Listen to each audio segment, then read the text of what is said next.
The Honourable Leader of the Official Opposition. Thank you so much, Mr. Speaker. Now is the winter of our discontent. We don't quote Shakespeare terribly often in this House, but I think that little excerpt from Richard III seems entirely appropriate today. It's been a rough time for the island since the last sitting in this chamber. Omicron has claimed the lives of 15 islanders. Our national capital streets were paralysed by protests.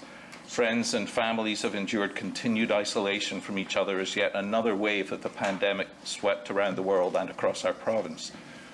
More Canadians than ever are finding it hard to put food on the table, at the same time that island farmers are forced to destroy millions of pounds of perfectly good potatoes. Lots of businesses, lovingly and carefully built over many years, are facing financial hardships created by forces far beyond their control.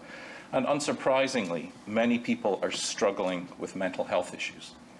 And just last night, the geopolitical stability of our entire world came under threat. You could be forgiven for thinking that Shakespeare was writing about the winter of 2022, but of course, as with everything the Bard wrote, that sees no reference as a metaphor. Winter, the darkest, coldest, cruelest season, represents struggle and hardship.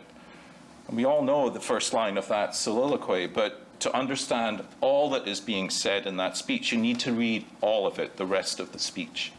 The very next line talks about a glorious summer and suggests that the end of our unhappiness is close. I certainly hope that's the case, but as we all know, island winters can be stubbornly persistent. And I suspect that emerging from all the challenges that we've endured over the last 2 years is not going to be a straight line to the beach days that we all know lie ahead.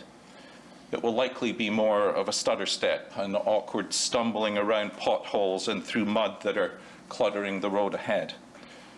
I want to thank all islanders who have persevered through this difficult time and who continue to understand that the only safe way to the other side is to travel together, looking out for each other and taking care, particularly of our most vulnerable.